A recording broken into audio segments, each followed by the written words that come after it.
Show your support. Subscribe to the podcast.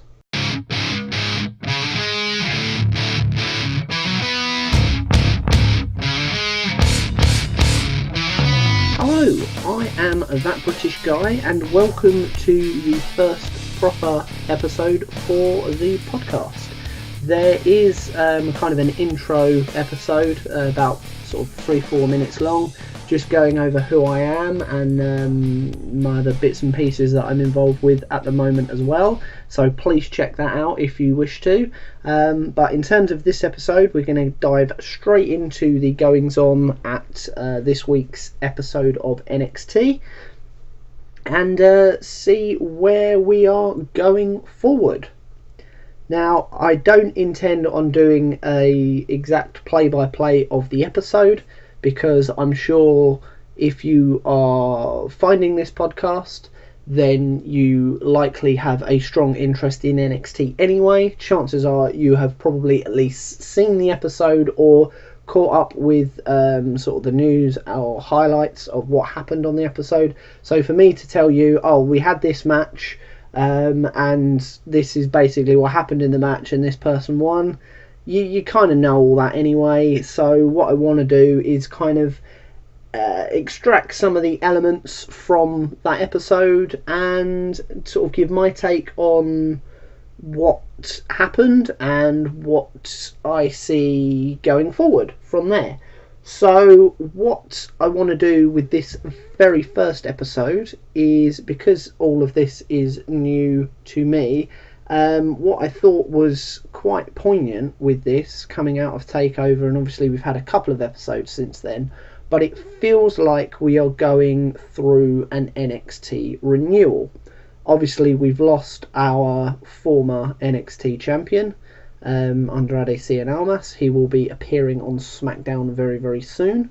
Yes, he did have that one extra appearance the other week when Zelina Vega faced Candice LeRae, but he wasn't overly involved in the match itself and hasn't been seen since, and hasn't really been tied into anything going forward. There's been no talk of a rematch with Aleister Black, so chances are he will just go up to SmackDown, possibly after Backlash or maybe even at Backlash, and yeah, kind of get on with things on the main roster. And similarly, Ember Moon obviously has already turned up on Raw and competed in a couple of matches there, so again, no rematch for her against Shayna Baszler. So we have brand new NXT champion in Aleister Black, we have a brand new women's champion in Shayna Baszler, with kind of new things going forward really for how their challengers are going to come forward really for TakeOver. Obviously we've got about 6 weeks until then, so that's the nice thing about NXT, I always find, because you've not got one pay-per-view coming up in about 3 or 4 weeks all the time.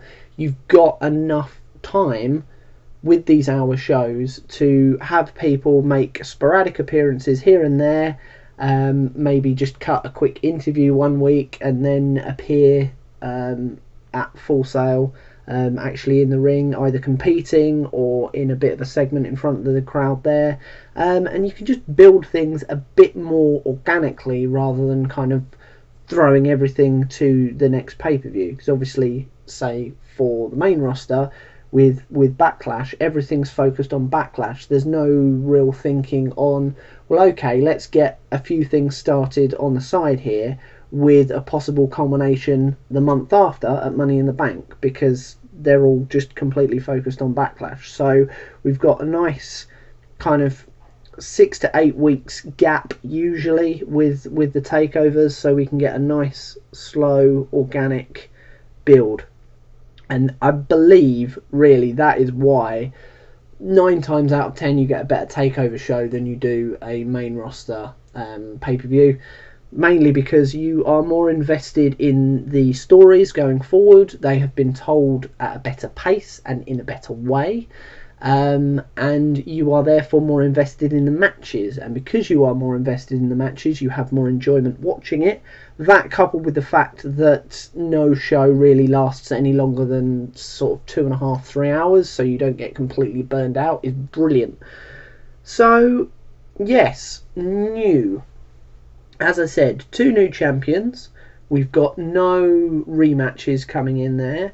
Our tag team champions have also got a new member, so that is got a whole new dynamic there, especially with Bobby Fish being out of the picture. So obviously when he comes back, that will kind of refresh things even more so for the Undisputed Era. I know he's making appearances here and there, but obviously cannot be involved physically at the moment because he's still undergoing rehab. So when he comes back and they are a proper 4-man unit, then things could get very, very interesting there, to say the least.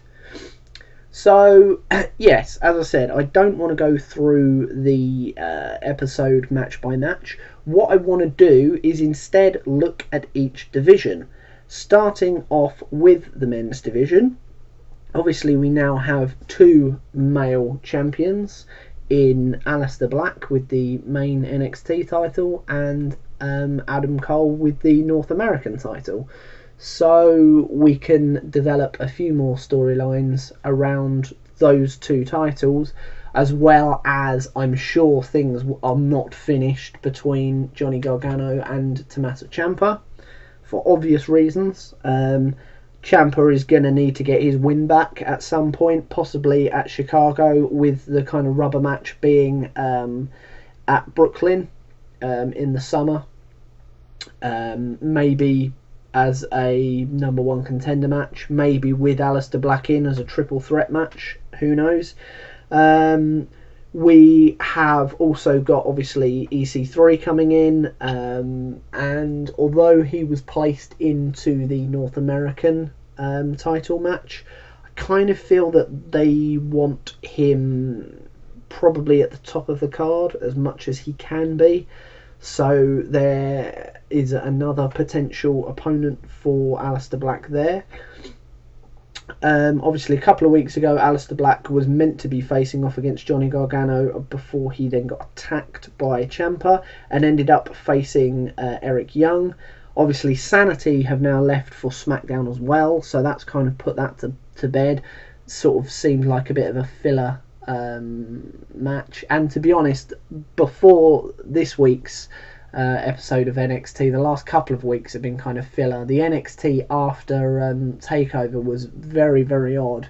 Every match felt like an opener, really. And although we got the debut of the War Raiders kind of interfering in the main event, it's very, very odd situation, that. But yes, anyway, back to the thing with the men's division.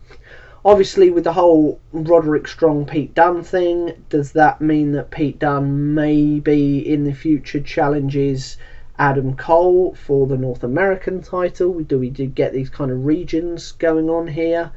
Does he find another partner potentially? Or does he kind of coach Moustache Mountain when they come back to take on the Undisputed Era as well, and kind of play that into kind of faction warfare in some way, possibly with, well, I mean, you could potentially have 3 belts, the North American, the UK and the tag involved in that kind of setup. So that's another element that could be quite interesting. We saw the return of Kona Reeves this week as well, kind of squashing Patrick Scott, enhancement talent basically. He, I didn't really know what to make of Kona Reeves, to be honest. Obviously we've got a few skits the last few weeks kind of hyping up his debut, and I wasn't watching NXT enough when he was around before he was kind of gone for well over a year, and so I don't really remember him at all. So the fact that they were saying return was interesting, and the crowd just did not seem to care but it seemed like they'd kind of invested in him quite a bit. So whether this means that he gets maybe a couple of basic feuds out the way, and kind of looks towards the North American title, I'm not sure. It's going to be interesting how he is received going forward. This whole finest thing as well, it's just, what is that? It's kind of him showing his arrogance as this kind of self-entitled heel character, but I don't know, it was very difficult to kind of hate him for it as well. There was no real heel heat for him. I mean, the fact that no one really had any care for Patrick Scott didn't help, because there was no real sympathy for him to play against. And just his performance was very, very paint by numbers, to be honest. There was nothing to really get the crowd excited for. He wasn't behaving in a particularly heelish manner. So there wasn't that kind of psychology to get behind. And yeah, it just sort of finished in a couple of minutes, really. I think it was about 3 minutes, 4 minutes maybe, and it was just over. And yeah, kind of left everyone feeling a bit cold, to be honest. So we'll see what's what going forward with that, really. It seemed like that was a bit of an issue for the episode anyway. 5 matches in an hour show, and to just compare that with this week's SmackDown, a 2-hour show that had 3 matches, I believe 2 of which ran into commercial breaks. So it's a bit unbalanced there. I can see what they were trying to do, though, because the matches themselves were almost secondary to starting these stories. So for this week, it was kind of forgivable, really. And the matches were quite different from each other, so it wasn't like just a repeat of everything for 5 straight matches. So that was good. Excuse me. So yeah, him going forward. We had the vignette for Lars Sullivan. Obviously he's already been involved in the North American title match, and is just basically now obsessed with gold. The skit showed Adam Cole, Aleister Black, and even Pete Dunne. He doesn't care what the gold is, but he basically is after some now, and I think it's probably going to be his time at some point this year. It was a bit stop-start in 2017, but it kind of picked up towards the end of the year, and obviously he's massive, so that's always a good thing over there. It's sort of what they do best. He's always booked very, very strongly, and yeah, it'd be interesting to see how that changes him, how it potentially humanises him, or it's kind of the spark of, brilliant, right, well, I've got some gold, now I want more. This isn't enough, I need all of the gold. So whether that kind of snaps in his head, which he can do very well anyway. So I'm really looking forward to seeing what they do with him this year. It seems like moving some of these guys, obviously you've even moved Drew McIntyre out of contention for any kind of rematch as well. So your last 2 NXT champions, neither of which have got rematches after they've lost the title. They're both on the main roster now, so you're clearing out that top level quite well. Obviously with Sanity going as well, and the Authors of Pain, that clears the tag division, so there's a lot of newness around NXT at the moment, and it's brilliant. None more so, I think, and I think this is the division I'm really looking forward to the most, the women's division. Now, we had an opening match between Kairi Sane and Shazza McKenzie, who to me just seemed like the debuting Alexa Bliss, really. That was kind of what it reminded me of. And they were playing up Kairi Sane's victory over Shayna Baszler in the Mae Young Classic final a lot. Right from her first entrance, throughout the match, and right to the end as well. And again, the match itself was a bit clunky, and then Kairi just kind of hit her signature moves at the end and won in pretty easy fashion, to be honest. But I think it was more just to give her that victory and then have the reintroduction of Lacey Evans, who Kairi obviously beat a couple of weeks ago on the NXT after TakeOver. Hopefully starting some kind of program with them for the next few weeks leading up to TakeOver Chicago, possibly even culminating in a number one contenders match. I feel like what they're planning on doing is setting Kairi Sane up as the next potential challenger for Baszler, because she's already had that win over her at the Mae Young Classic. So if they manage to keep the two of them apart as much as possible, both of them racking up wins against various different people, then it's kind of be a winning streak versus a winning streak colliding for the title. Baszler has that loss against her name against Sane, but has the title and the champion's advantage. So it's one of those, no one's really got any advantage over the other person. It kind of levels them out as much as is physically possible. But also, there was the segment between Dakota Kai and Vanessa Bourne. And that was sort of playing up the problems that Dakota and Shayna have had over the last few weeks, and Vanessa coming in and basically calling Dakota out on this and calling her a coward and saying that she would have dealt with things better. So they kind of came to blows, but came to verbal blows with each other. So that feels like that's a program starting up as well.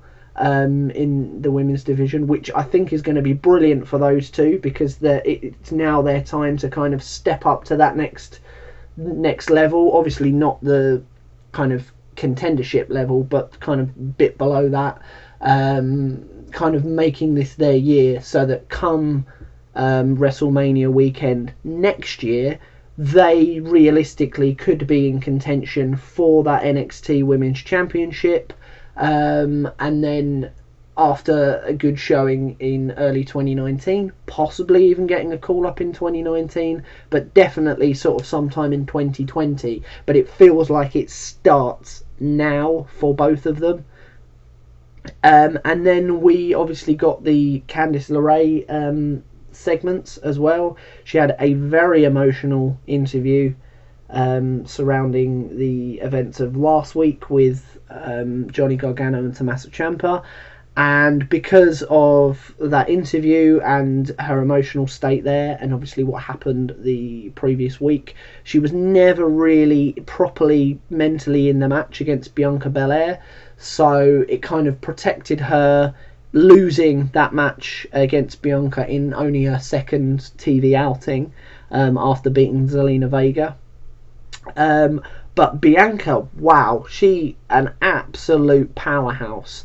The deadlift that she managed to do on Candice was superb, and Candice kind of tried to get that babyface fire back to kind of mount some kind of a comeback, and Bianca just snuffed it out and powered her way through to victory, looking really, really strong. And Candice looking kind of broken. So whether this kind of starts her head not really in the game against various different competitors while she's kind of waiting for Johnny to come back. Not saying that I want the two of them to kind of be joined at the hip going forward. She very much needs to be seen as being her own woman.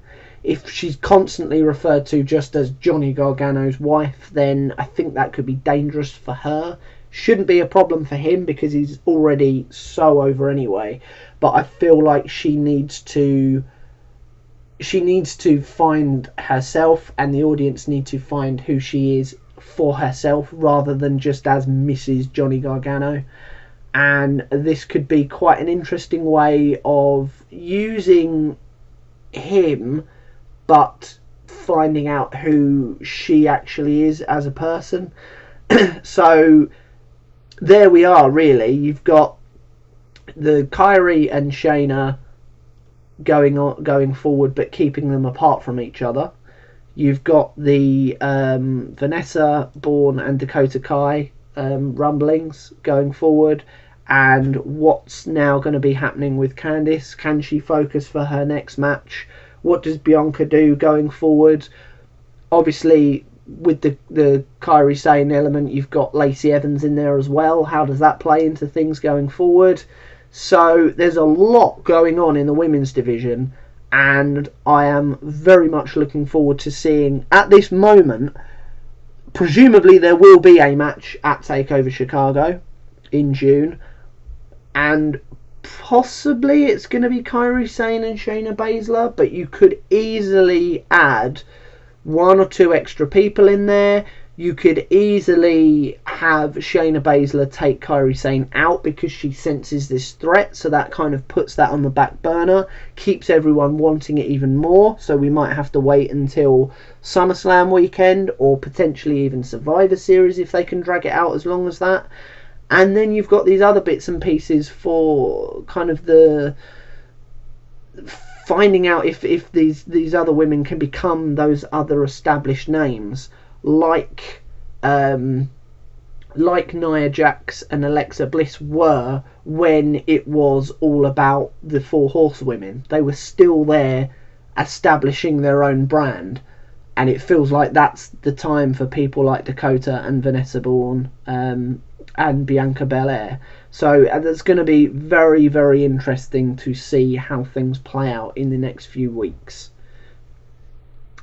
And as well, the tag team scene is very different. As I said, the Undisputed Era have acquired a new member in Roderick Strong. We have lost the Authors of Pain to Raw. We have lost Sanity to SmackDown. And we have the introduction of the War Raiders, obviously formerly War Machine outside of WWE. And kind of what we saw here anyway, trying to make the beginning of a resurgence for TM61, who have not had a particularly good last 12 months.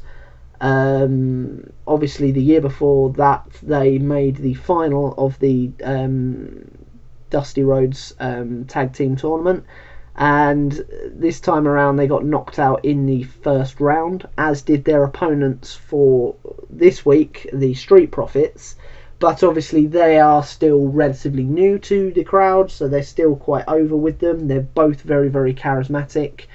And yeah, here TM61 and Street Profits both kind of packaged as it's time for a kind of a refresh for them. I think that word was actually used by Mauro, for them to kind of start again, which again, as I've said numerous times, plays into what I've been saying about this whole refreshing and restart for NXT anyway.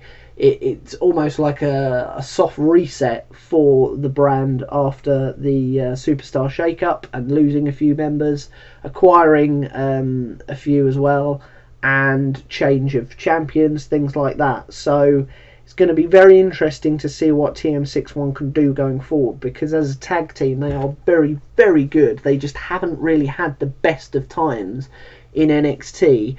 Especially recently, through no real fault of their own. It's kind of been injury based, has been their problem. So that is going to be very, very interesting going forward, seeing what happens there.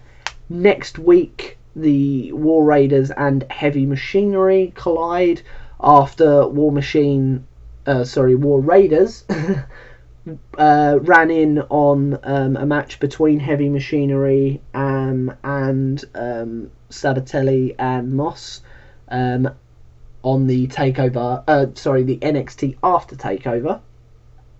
They kind of put pay to that main event. Obviously, since then there was a rematch, and Moss and Sabatelli have now kind of parted ways. So again, didn't mention them earlier. That could be a nice little sort of other undercurrent story bubbling away. no need to kind of involve them in the title scene, but it just is a nice other story to tell as to who can kind of get one up on the other and kind of progress going forward. Also, with the full-time signing of Danny Burch, you've got him and Oney Lorcan helping out Pete Dunne quite a lot at the moment with the Undisputed Era. So they have shown that they're a very, very good tag team as well going forward. Are they going to be the next team that challenge the Undisputed Era for the tag team titles? At this moment, I kind of feel like they probably will be. Possibly with Pete Dunne facing off against Adam Cole for the North American title, but again, who knows. And obviously when Tyler Bate is cleared from his injury, you've got the Moustache Mountain element in there as well, him and Trent Seven possibly coming back in and helping out Pete Dunne against the Undisputed Era, because they've essentially turned Pete Dunne face now because of all of this. So I can't really see there being too much of a tussle for the United Kingdom title between Dunne and Bate and even Seven. So they're probably going to need to bring in someone like Wolfgang to challenge for that belt now.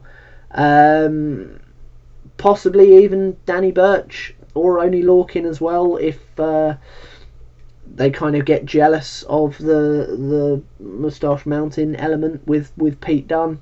I can't really see what that would do for them in the long run, but just kind of spitballing, to be honest.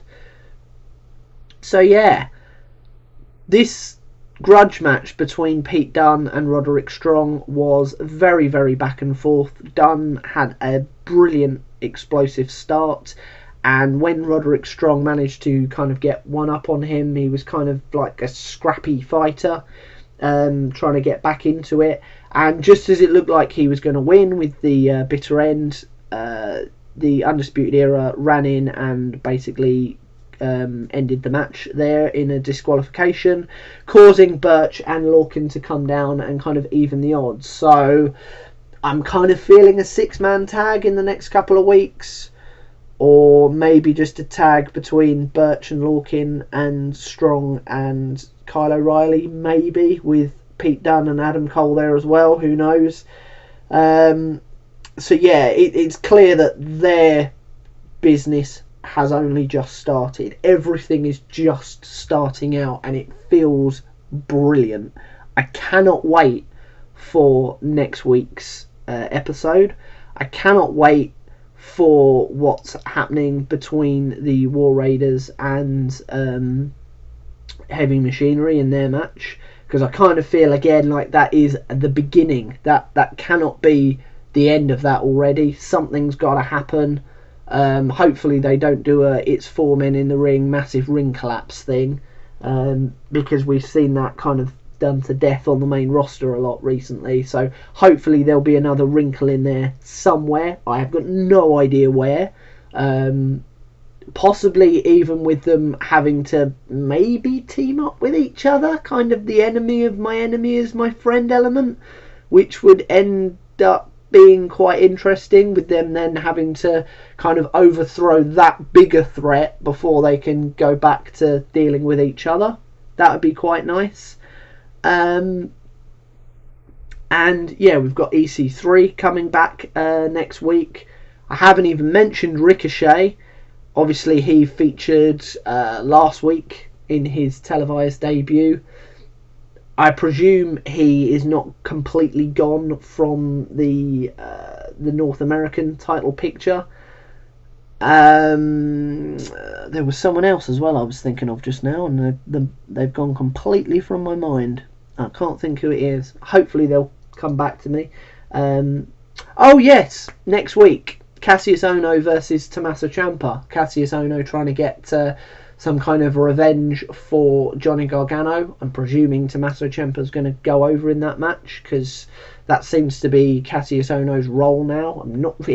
He feels the most lost, and it's interesting that he feels kind of old hat now in NXT, and But the problem is he doesn't feel main roster ready, and yeah, I'm worried that they're going to release him again, because you can't really be in NXT forever, because it looks bad on the brand that you don't manage to get to a level where you're ready for a call-up.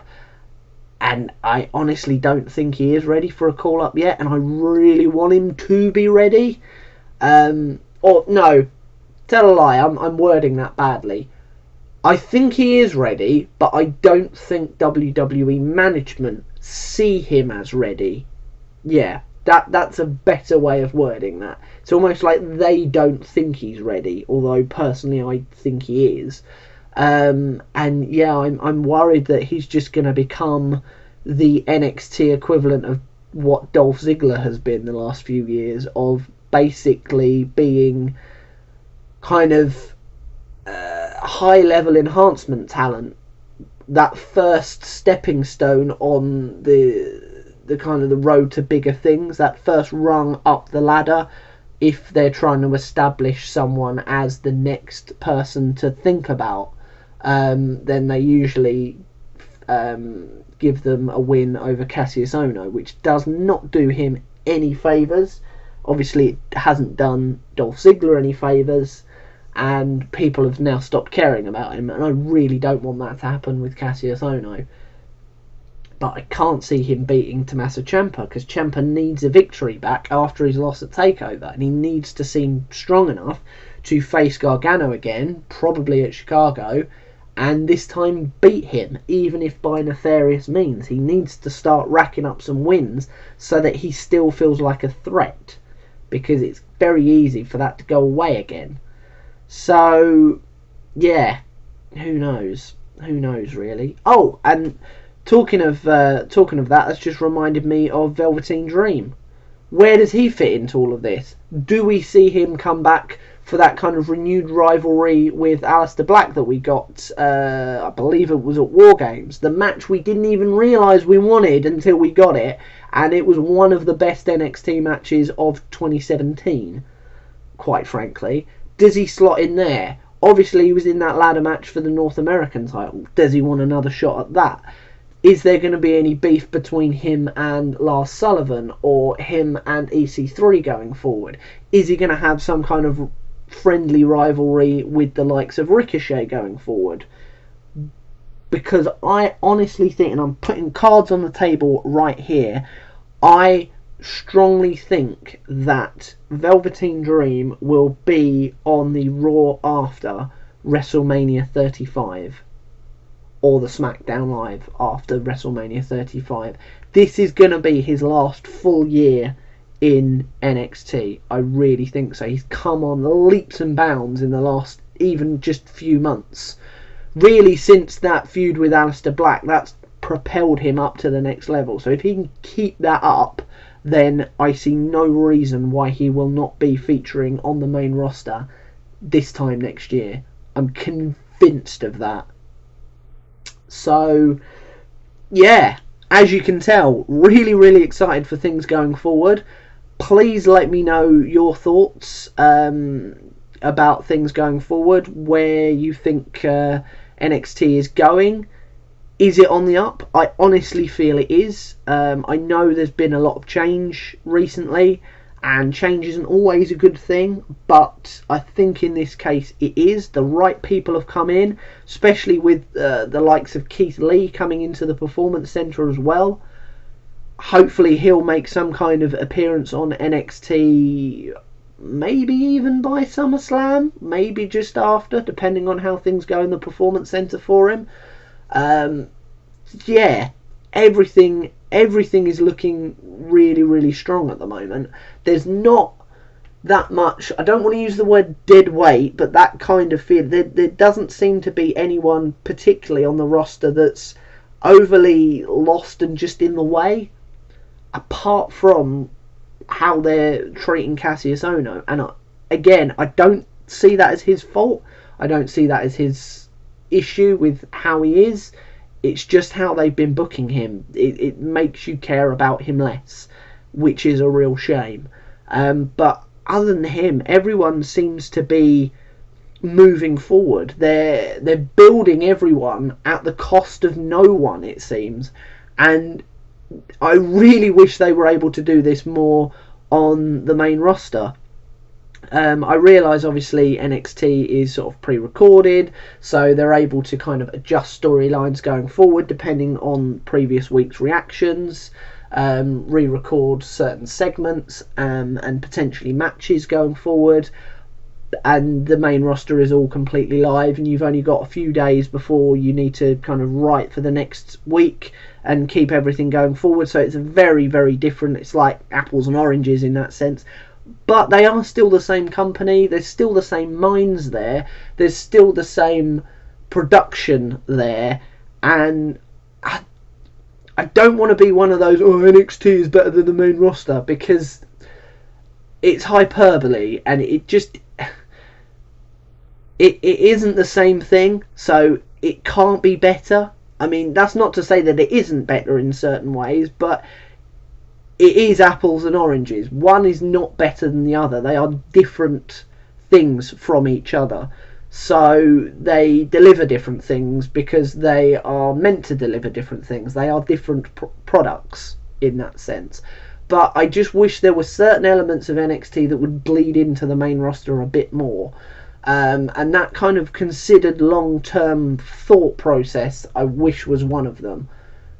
Because at the end of the day, yes, certain people can put on great matches, and I think the main roster card at the moment is probably the best overall card it's been since I've ever known anything about wrestling. Not that I claim to know that much about the business. I'm just a fan. I'm not an insider in any way. But from what I can see of how people perform, and the reputations that they've got, what people say about them and have written about them, I think this is the best crop of talent that they've got. And it feels like week on week, some of them are being so wasted.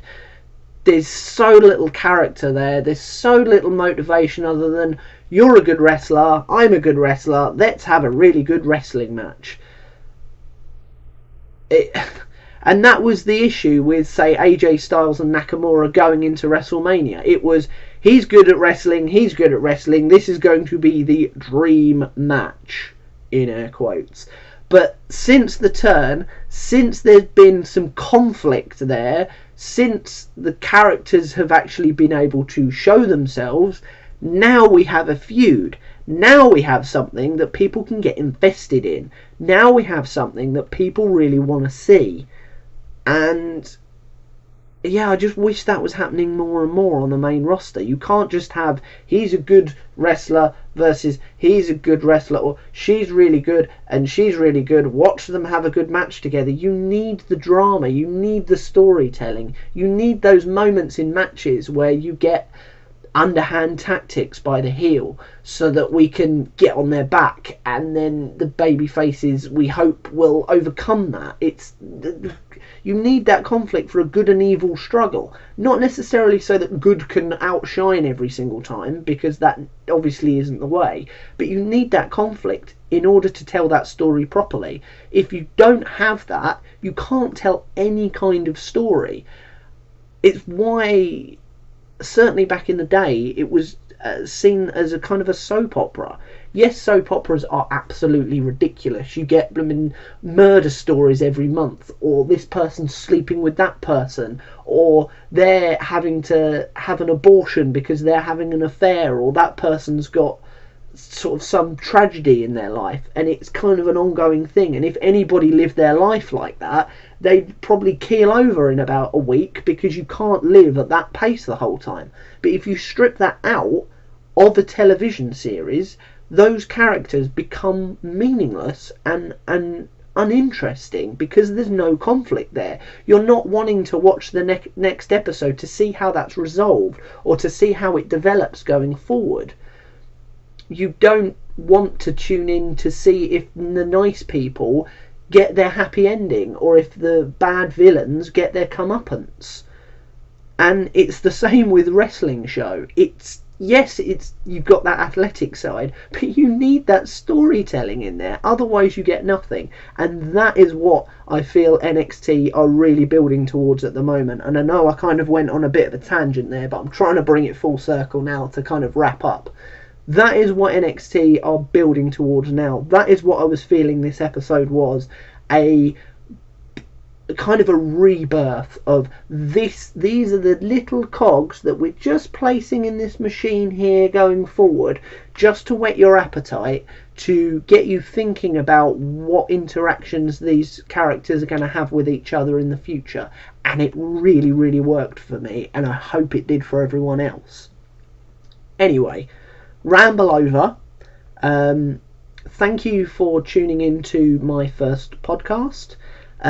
This will also go out on my YouTube channel as well, so you can check it out there.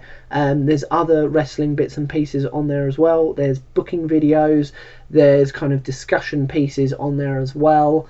There's also going to try and implement some wrestling gaming bits and pieces, because I like playing through old games, sort of pre-2000 games as well, so there's going to be that element on my channel. And yeah, so I hope you can join me going forward on there as well as on the podcast as well.